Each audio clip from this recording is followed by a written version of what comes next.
رسول نے علی کی ولایت کا اعلان کیا، ادھر سے حارث نے انکار کیا، فوراً اللہ نے جبرائیل کو کہا جا کر اس ابابیل کو کہہ دو کہ اب وہ پتھر اٹھائے اور اس حارث کے سر پر مارے۔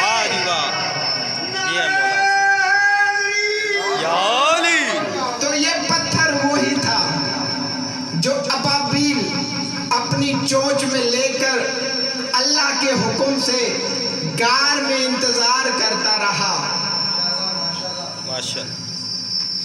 اگر ہمارے مرشد ایسے ہو تو موت سے کیوں ڈرے؟ کوفے کا ممبر تھا اور تمہارا میرا مولا ممبر پہ تشریف تھا، یا اچانک سے ایک یہودی مسجد میں داخل ہوا اور یہودی نے آ کر کہا یا علی، میں نے آپ کے علم کے چرچے بہت سنے ہیں، یا علی میں نے سنا ہے آپ بڑے بڑے سوالوں کے جواب یوں دے دیتے ہیں، لیکن یا علی میں آپ سے مقابلہ کرنا چاہتا ہوں۔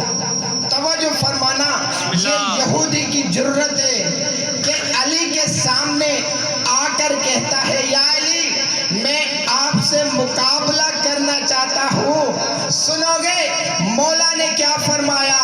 علی نے کہا جا، میں تجھ جیسے جاہل کے منہ لگنا نہیں چاہتا۔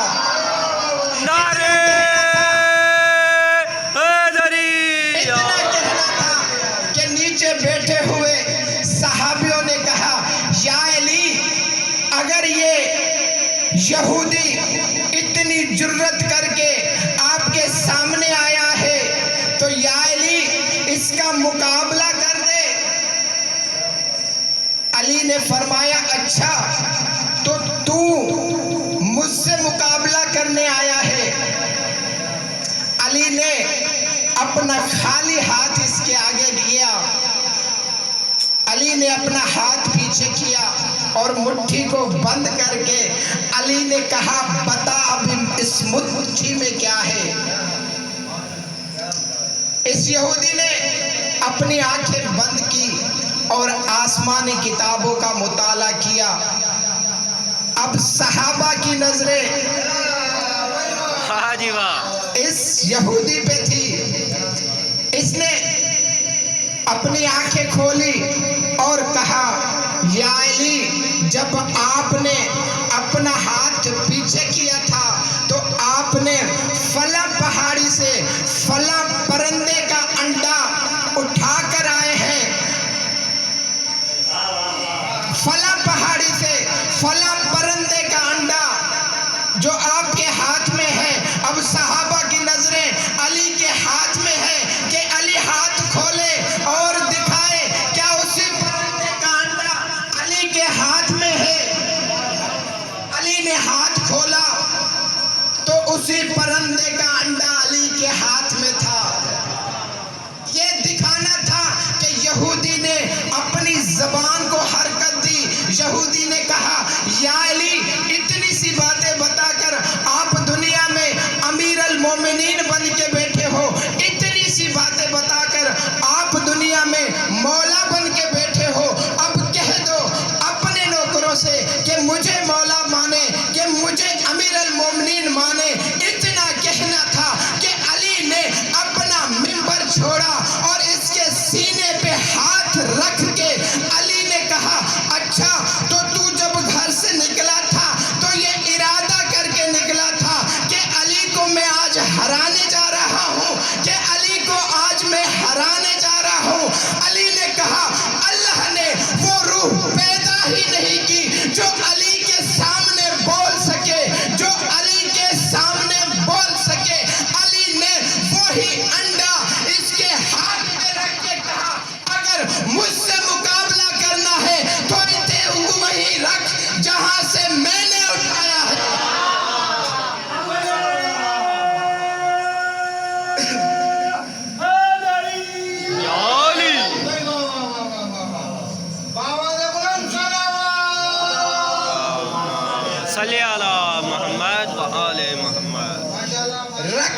وہیں پہ جہاں سے میں نے اٹھایا ہے۔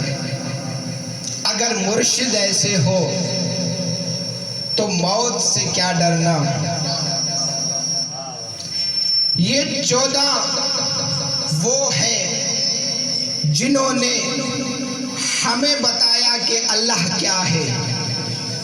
میں اور آسان کر دوں، یہ 14 وہ آئینہ ہے جسے وہ نظر آتا ہے۔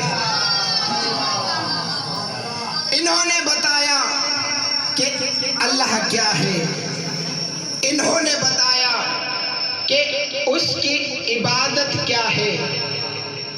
میں اور آسان کر دوں، جو انہوں نے اس کی عبادت کی اسے نماز کہتے ہیں، اور جو اس نے ان کی تعظیم کی اسے درود کہتے ہیں۔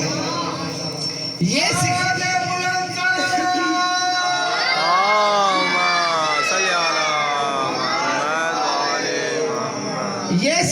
رہے عبادت، اور وہ سکھاتا رہا ان کی تعظیم۔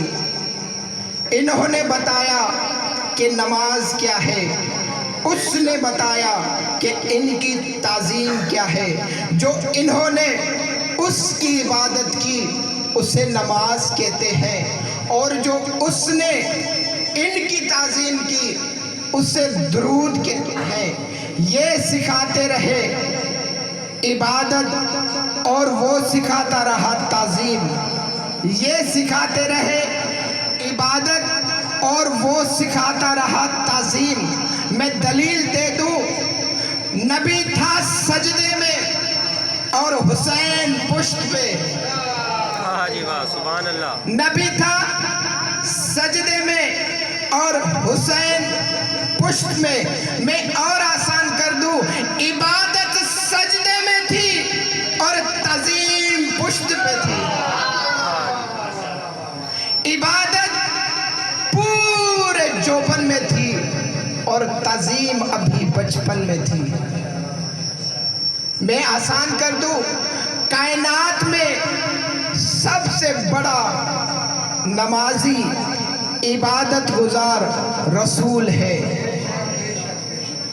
اور عبادتوں میں سے سب سے افضل عبادت نماز ہے، اور نماز میں سب سے افضل رکن سجدہ ہے۔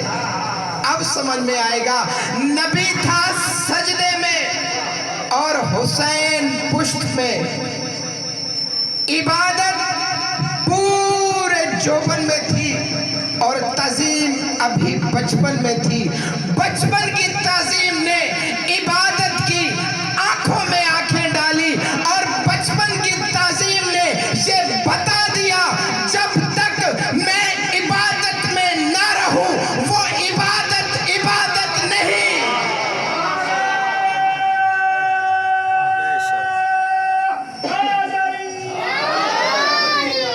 جب تک میں عبادت میں نہ رہوں وہ عبادت عبادت نہیں۔ میں حوالہ دے دوں، جنگ نہروا، علی کا مخالف لشکر۔ علی نے مالک اشتر کو حکم دیا، اے مالک جا اور حملہ کر۔ مالک نے اپنا گھوڑا میدان کی طرف دوڑایا، اور مالک جب بالکل دشمنان علی کے قریب آیا تو انہوں نے ڈر میں آ کر ہاتھوں میں قرآن لے کر پڑھنا شروع کیا۔ توجہ فرمانا، مالک نے جب حملہ کرنے کا ارادہ کیا تو انہوں نے قرآن پڑھنا شروع کیا۔ مالک نے اپنا گھوڑا پیچھے کیا اور علی کے قریب آئے۔ علی نے کہا، مالک جنگ کیوں نہیں کی؟ مالک نے کہا، مولا میں تو جنگ کرنے گیا تھا لیکن وہ تو قرآن پڑھ رہے ہیں۔ میں تو جنگ کرنے گیا تھا لیکن وہ قرآن پڑھ رہے ہیں۔ علی جلالی میں آ کر علی نے کہا، مالک قرآن ان کی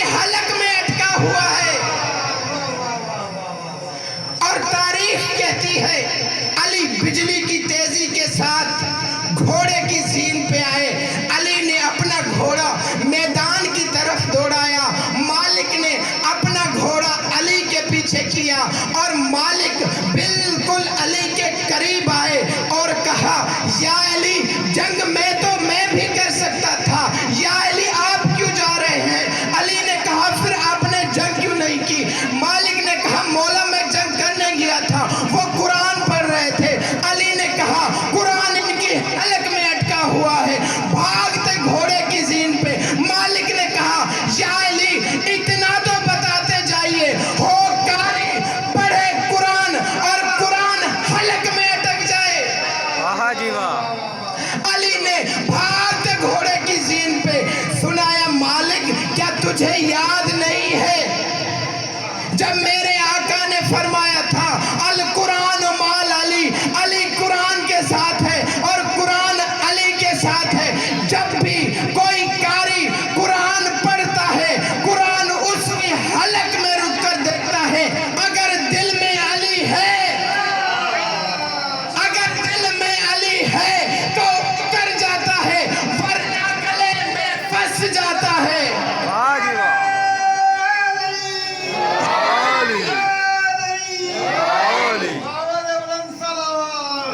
اللہم صلی علی محمد و آل محمد. قرآن حلق میں رک کر دیکھتا ہے, اگر دل میں علی ہے تو اتر جاتا ہے, ورنہ گلے میں پھنس جاتا ہے. اسی ولایت کو بچاتے بچاتے بچاتے دو محرم الحرام کو کل جو دن گزرا ہے حسین مولا کربلا میں آ گئے. تاریخ کہتی ہے کہ جب امام حسین علیہ السلام کی سواری کربلا کے ٹیلے پہ آئی تو سواری نے آگے چلنے سے انکار کر دیا.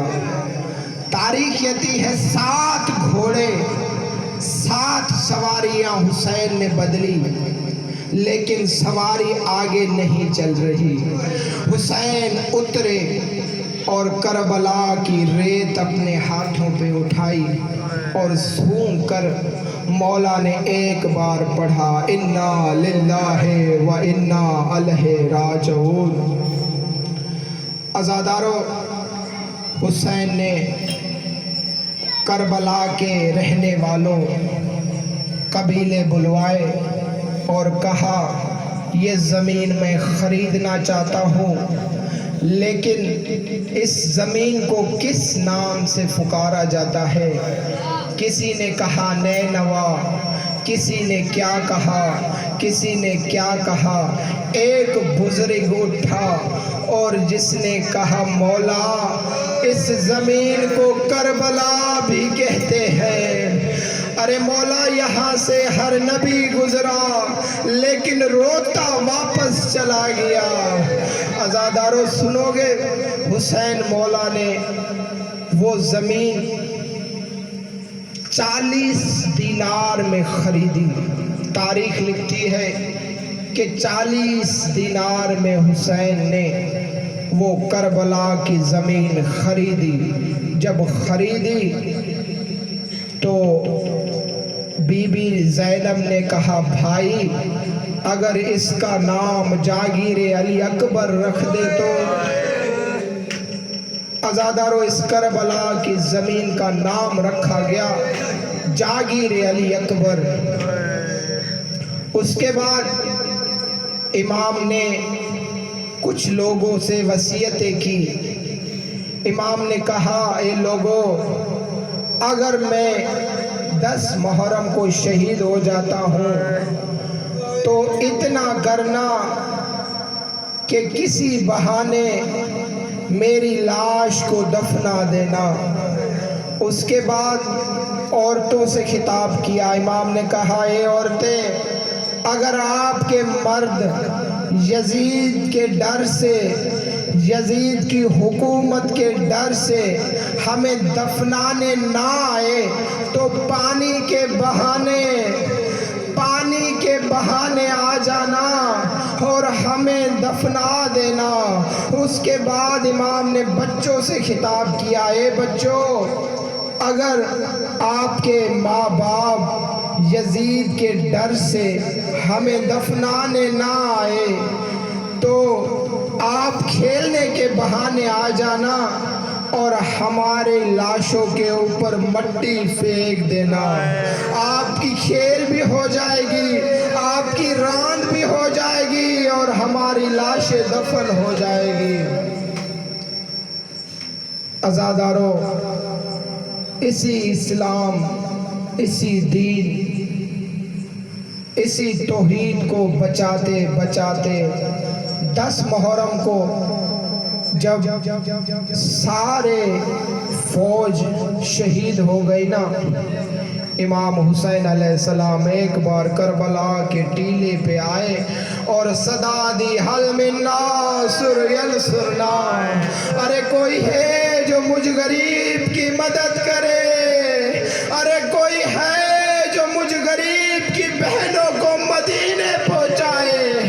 اتنا کہنا تھا، علی اصغر پینڈھے سے زمین پہ آئے، حسین قریب آئے، رباب اصغر مجھے دے، میں اصغر کو پانی پلا کے آؤں۔ عزادارو، 6 ماہ کا اصغر حسین اپنے ہاتھوں پہ لے کر آتے ہیں میدان کی طرف۔ تاریخ نے لکھا، حسین نے علی اصغر کو ایسے اٹھایا تھا جیسے قاری قرآن اٹھاتے ہیں۔ علی اصغر میدان میں آئے، حسین نے کہا، اے مسلمانوں، مجھے اتنا پانی دو کہ میرا اصغر بچ جائے۔ عزادارو، اب بھی جا کے کسی ماں سے پوچھو کہ 6 ماہ کا بچہ کتنا پانی پیتا ہے۔